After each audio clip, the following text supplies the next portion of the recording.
जब तुम्हें चिंता सतावे, गुरु का तुमको ध्यान हो।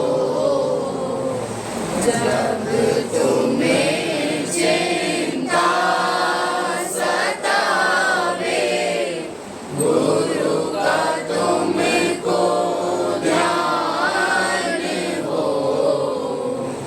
मिट रहे अज्ञान पल क्षण में जो सच्चा ज्ञान हो।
तो आज मौज हुई।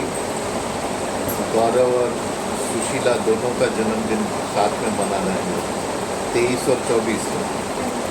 हाँ, तो मैं आ नहीं पाया, तो इसीलिए आज थोड़ा टाइम मिल गया, तो मैंने कहा आरती भी करेंगे साथ में। और ये एक छोटा मिनी सत्संग, पारिवारिक सत्संग करेंगे। ये बार बार मैं आपको ये शब्द, ये रोज की होकर मैं चाहता हूँ आपको सब लगे, ये जो आरतियाँ पढ़ के, कि बदलाव आना चाहिए, नहीं तो कोई फ़ायदा नहीं है मेरे साथ आपके जुड़ने का। अगर आपके अंदर मैं बदलाव देखता नहीं हूँ तो मुझे बड़ा दुख होता है, और सबसे खुश मैं होता हूँ जब मैं बदलाव देखता हूँ। वो मुझे बहुत खुशी देती जब, अब जैसे दीपांशी है, पूरा बदल गई है। 2 साल के पहले जो इसको मैंने देखा, एकदम अलग हो गई। और जब आप बदलते नहीं हो तो वो फिर मुझको दुख होता है कि इतने बड़े बड़े, आज इसीलिए मैं इनके नीचे बैठा हूँ, उनकी सारी शक्ति लेके बैठा हूँ। इतने आप न्यूक्लियर पावर के साथ बैठे और आप में बदलाव नहीं आता है, तो क्या फ़ायदा सब? ये सारा रोज आरती करने का, रोज सत्संग करने का कोई फ़ायदा नहीं। तो इसके कारण है कि क्यों बदलाव नहीं आता है। सबसे पहला कारण है प्रेम की कमी। अगर आप में प्रेम है तो एकदम आप जुड़ जाओगे। एक नौजवान बच्चा होता है, वो जब आशिकी करता है तो देखो कैसे वो सारी दुनिया भूल के उसका ध्यान भी लगता है, सब होता है, क्योंकि अंदर वो जज्बा है, वो प्रेम, वो जुड़ने का जज्बा। कुछ बहुत ही गहरी इच्छा शक्ति से कुछ चीज़ चाहिए, तो एकदम फिर अंदर मूर्ति भी बन जाती है, ध्यान भी लगता है, सब होता है। क्यों? प्रेम है वहाँ पर। लेकिन जहाँ से हमको सब कुछ मिलने वाला है, वहाँ पे हमारे अंदर प्रेम नहीं आता। ये बहुत ही मैंने अगर बचपन से अपनी माँ से एक चीज़ सीखी है, वो ये प्रेम। छोटे से छोटा आदमी, वो चाहे हमारे आंगन में झाड़ू लगाने वाला हो या बड़े से बड़ा कोई जज हो, मंत्री हो, सबसे एक तरीके से मिलना, प्यार से, तो वो फिर काम कर जाता है। जैसे आपके अंदर वो, क्योंकि प्रेम फिर आप एक से नहीं करते हो ना, वो प्रेम एक, ये नहीं है कि आप जुड़ते हो वो प्रेम है। प्रेम एक अवस्था का नाम है। एक अवस्था आ जाती है आपके अंदर कि आप किसी से नफरत कर ही नहीं सकते हो। उस अवस्था में रहने का नाम प्रेम है।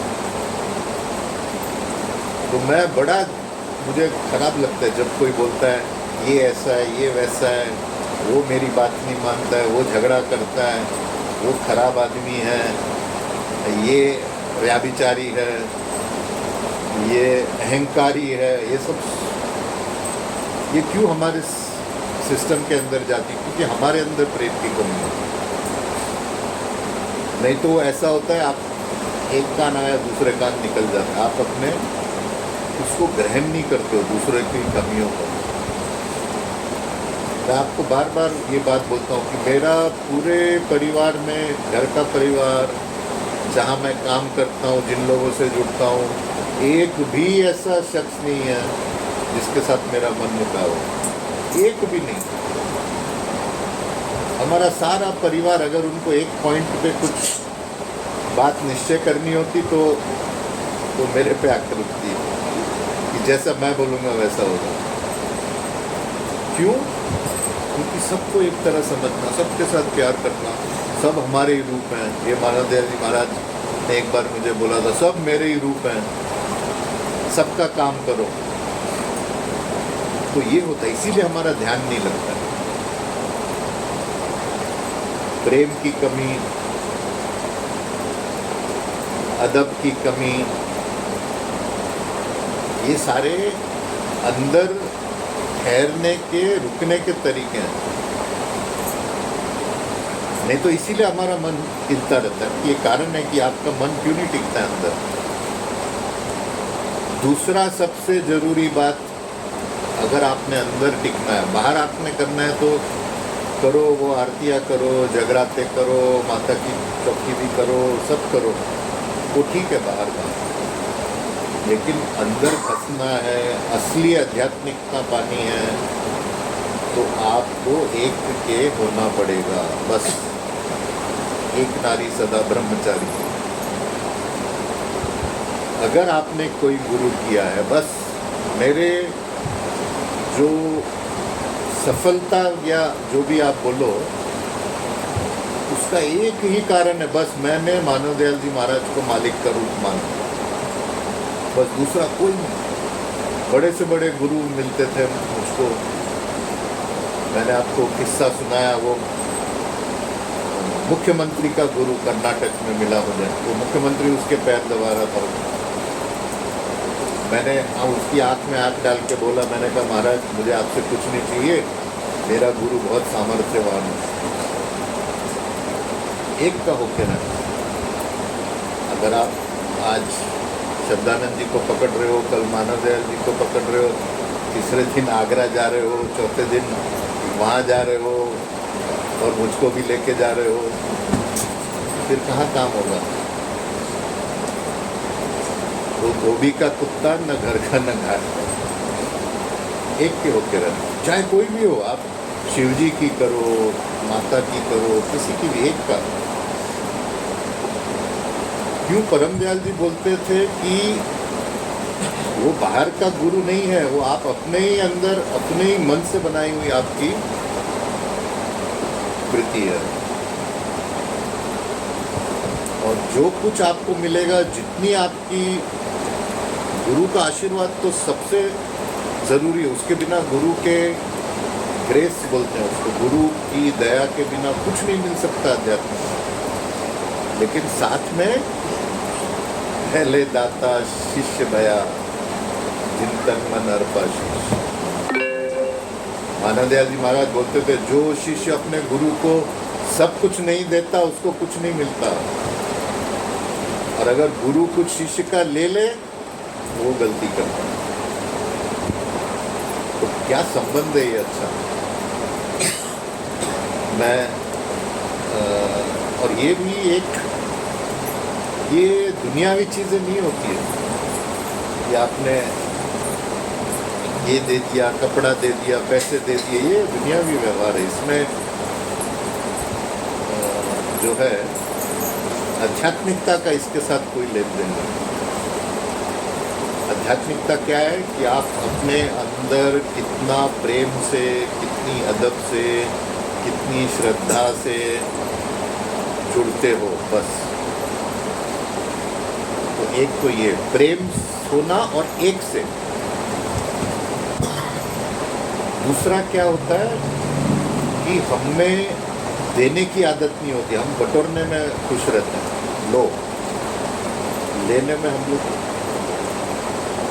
अगर मानव दयाल जी महाराज से मुझे, अगर मैं बोलूँ एक ही मुझे चीज़ बतानी हो, जो उन्होंने मेरे अंदर एक बड़ा बदलाव किया, वो ये है कि उन्होंने मुझे देना सिखाया। और देने में जो आनंद आता है, वो ज़बरदस्ती मुझसे दिलवाते थे, उसको दो, इसको दो, वहाँ भेजो, इसको भेजो। लेकिन मैंने आपको किस्सा बताया था, उन्होंने वो देने का अहंकार तोड़ा मेरा। अहंकार से मत दो कि मैंने इसको दिया, आप कौन होते हो देने वाले? जैसे आपने अहंकार किया कि मैंने इसको दिया, आपके सारे पुण्य खत्म। कुर्बानी, अगर आपके अंदर कुर्बानी नहीं है आप अंदर जा ही नहीं सकते हो। और कुर्बानी क्या होती है, यही नहीं कि देना, ये कुर्बानी ये भी होती है। आप अगर किसी की, मैं बार बार ये बोलता हूँ कि लोगों की गलतियाँ कमियाँ को नज़रअंदाज करना, ये भी एक कुर्बानी है। आप कुर्बानी कर रहे हो, आप अपने अटैचमेंट्स की कुर्बानी करते हो, आप अपनी गलत वासनाओं की कुर्बानी करते हो। आपको अगर अपनी गलत वासना शुरू में लड़ना पड़ता है ना मन से अपनी गलत वासना को रोकने के लिए, बाद में तो फिर वो आपके व्यवहार में और आपके चरित्र में आ जाता है, उसमें फिर मेहनत नहीं करनी पड़ती। लेकिन शुरू में जो अष्टांग योग है, यम नियम, सच बोलना, ब्रह्मचर्य रखना और फिर जाता है समाधि तक, शुरू में आपको तो अपना मन स्ट्रॉन्ग को क्या बोलेंगे, ताकतवर, अपने मन को ताकतवर रख कर के वासनाओं को आपने भगाना है। तो जैसे ही आपने दुनिया में अपने मन के अंदर वो ताकत लाई, फिर जब आप अंदर जाओगे तो अंदर भी जैसे ही वो विचार आएंगे, आपकी प्रैक्टिस होती है कि आप कुर्बानी कर रहे हो, तो आप छोड़ रहे हो विचारों को, आपने मन को शक्तिशाली किया है। आप उन विचारों की, विचार ही आते हैं ना जब हम बैठते हैं अंदर, अब जब अंदर बैठते हैं तो विचारों का ही अटैक होता है। तो जैसा आपने बाहर व्यवहार किया है, बाहर अगर आपने लोगों को माफ़ नहीं किया है, बाहर अगर आपने अपनी जिद्दें नहीं छोड़ी है, बाहर अगर आपने प्यार नहीं किया है, बाहर अगर आपने कुर्बानी नहीं की है, तो अंदर किसी का बाप भी आपको नहीं ले जा सकता और स्थिर नहीं रख सकता। ये शर्तें हैं। तो अगर आप इन शर्तों को नहीं पालन करोगे, कुछ बदलाव नहीं आएगा आपके अंदर, नहीं बदलोगे आप, फिर वही चलता रहेगा। 6:45 बजे आरती करो, 10 बजे ध्यान करो, 5 बजे पता नहीं आप उठते हो कि नहीं, सुबह 5 बजे, बस वही रिपीटिशन होता रहेगा, बदलाव कुछ नहीं आएगा। तो अगर मेरे साथ आपने जुड़ना है, मेरे साथ आपने चलना है, तो अपने अंदर वो बदलाव की इच्छा ही रखो। चलो नहीं बदलो, शुरू ऐसे करो, अपने अंदर इच्छा रखो मैं बदलूं, ये मेरी कमियां हैं। और मालिक के दरबार में शरणागति से बड़ा कोई अभ्यास ही नहीं है। आँख अपनी बंद करो, समझो मेरे गुरु सामने है, समझो मेरा मालिक मेरे सामने है, और शरणागत हो जाओ। बोलो मैं तो हारा हुआ हूँ, मेरे से कुछ नहीं होता, जो कुछ है आपकी शरण में, शरणागत हो जाओ फिर। लेकिन इच्छा रखो अपने आप को बदलने की। तो ये जो शब्द है दाता दयाल का, इसमें जो दाता दयाल बोलते हैं कि जब चिंता आती है किसका सहारा लो, कली केवल एक नाम आधारा। लेकिन नाम पकड़ने की शर्तें ये मैंने आपको बताई कि अगर आप नाम का सहारा लेते हो, आपको सहारा तभी मिलेगा जब आप इन शर्तों का पालन करोगे, नहीं तो नहीं मिलेगा। मौज पे रहो। मौज पे रहने का क्या, परम दयाल जी का बड़ा एक वाक्य होता था, मौज मालिक। वो कैलेंडर मुझे अभी भी याद है, मैं रखता था, उसके नीचे लिखा होता था बड़े अक्षरों में, मौज मालिक। तो ये एक एलन वॉट्स, ये बुद्धिज़्म का दुनिया का सबसे बड़ा थिंकर, क्या विचार करते हैं, हाँ विचार। तो एलन मौज मालिक की मैं आपको बात बता रहा हूँ। तो वो एक किस्सा सुनाता है कि एक बार एक ये था फार्मर को क्या बोलते हैं, किसान, हाँ। तो एक किसान का एक घोड़ा भाग गया। तो उसने सब आए और पड़ोसी बोले आपका घोड़ा भाग गया, बहुत गलत बात हो गई। उसने कहा मे बी यानी शायद शायद गलत हो गया। अब अगले दिन वो घोड़ा अपने साथ 7 घोड़ों को लेके आ गया। तो सबने बोला अरे अरे ये तो बड़ी अच्छी बात हो गई, एक साथ ये 7 घोड़ों को अपने साथ लेके आया, बहुत अच्छी खुशखबरी है। फिर उसने बोला मैं भी शायद खुशखबरी है। अब अगले दिन क्या हुआ, ये लड़के ने देखा 8 घोड़े हैं तो सब पे बारी बारी से सवारी करने लगा। वो गिर गया और उसकी टांग फ्रैक्चर हो गई। तो फिर उसके पड़ोसी आए, सब बोले बहुत दुख हुआ हमको, ये बेचारे के तुम्हारे बेटे का टांग फ्रैक्चर हो गया, दुख की बात है। उसने फिर बोला मैं भी शायद।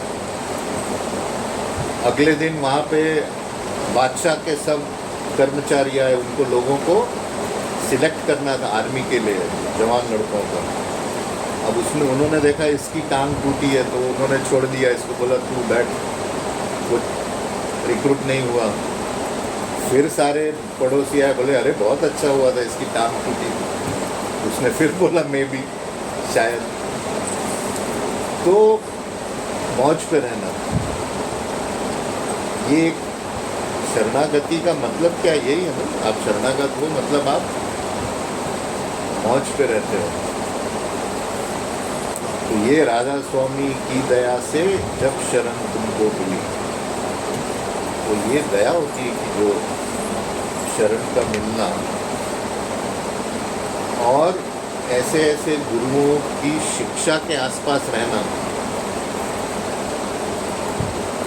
आप लोग लिटरेचर पढ़ा करो, ये जो किताबें मेरे ख्याल सड़ रही होंगी अलमारियों में, उसको ले जाओ अपने घर में, रोज एक रीडिंग सेशन रखो। वो जिस परिवार में एक धारा बहती है, अब आप देखो गुरु प्रसाद जी का परिवार है, सारे बच्चे सब एक धारा से कनेक्टेड है। उस परिवार में कभी कमी नहीं आएगी। अगर आपसी प्रेम है और एक आध्यात्मिक धारा से सब जुड़े हुए हैं, तो परिवार में जो है ऐसा माहौल रखो, एक आध्यात्मिकता का माहौल। अब मेरे परिवार में मेरे दोनों बच्चे बड़े इंडिपेंडेंट थिंकर हैं, तो मैंने बोला चलो ठीक है, आप लोग नहीं मानते हो इसको उसको, मानवता का एक धार रखो। उस पर तो सब मानते हैं कि हमको क्या जोड़ती है एक दूसरे से, मानवता की शिक्षा। तो अपने परिवार में वो एक एटमॉस्फेयर रखो आप कि हम लोग सत्संग की बात करेंगे, हम लोग अच्छी बातें करेंगे, एक माहौल बनेगा। और फिर उसमें मैं आपको बता रहा हूँ ये सारे जो कंडीशंस हैं नाम की प्राप्ति के लिए। जैसे ही आप अंदर एकाग्र हो गए, जैसे ही आपके अंदर वो पहली प्रकाश की किरण आ गई अंदर, बस फिर बेड़ा पार है। मैं आपको बार बार बोलता हूँ आध्यात्मिकता बहुत आसान है। मैं जिस दिन भी डिसाइड कर लूँ मैंने पार जाना है, कोई रोक नहीं सकता है मुझे। लेकिन शब्दानंद जी महाराज ने और माना दयाल जी महाराज ने ये काम बांधा है मेरे सिर पर। आध्यात्मिकता बहुत आसान है। आप जैसे ही अंदर गए बैठ जाओ, आज 1 घंटा बैठते हो, कल 3 घंटा बैठ जाओ, कौन है आपको रोकने वाला? मैंने आपको बताया जिस दिन मैंने शिव मंदिर का वो नींव डाली थी, मैंने मेरे आँख खोलने की इच्छा ही नहीं हुई। मैं 6 घंटे 7-8 घंटे बैठ जाता हूँ,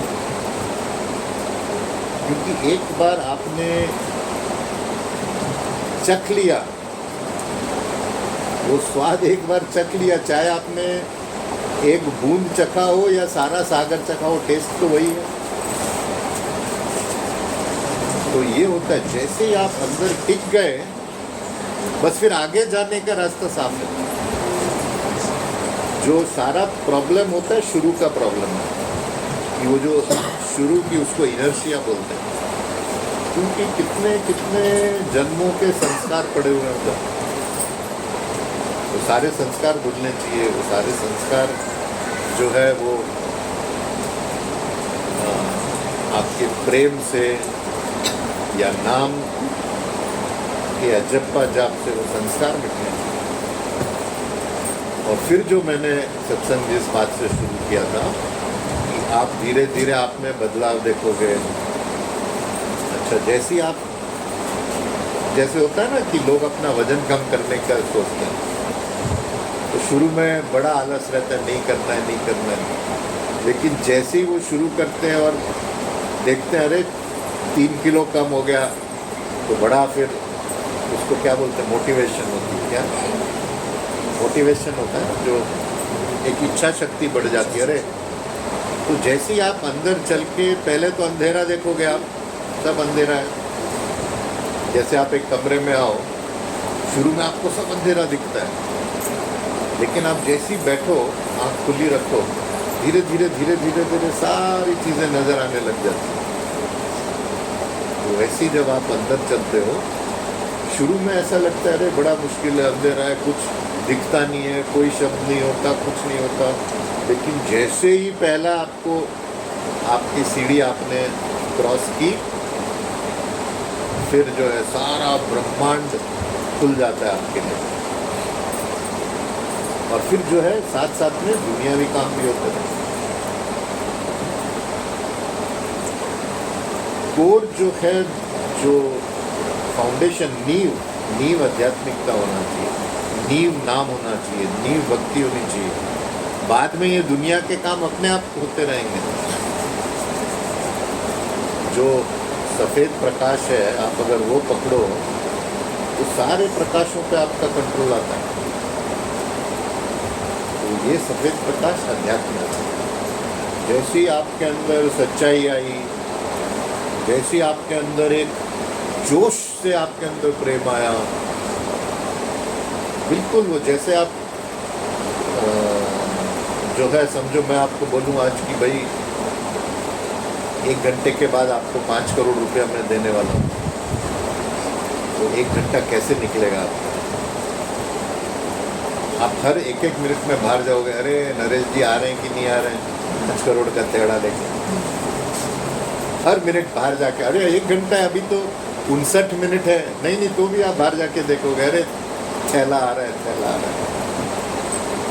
कितना वो खुशी का भाव होगा। ऐसे भाव से चलना है कि इतनी बड़ी दौलत हमको अपने अंदर मिलने वाली। वो जोश का भाव, वो एक उमंग का भाव, और वो भाव लेके आप बैठो समाधि में या ध्यान करने के लिए। और उसके लिए जो मैंने आपको बताया कि ये बातें जो है, प्रेम, कुर्बानी, त्याग, दूसरों के कमियां नहीं देखना,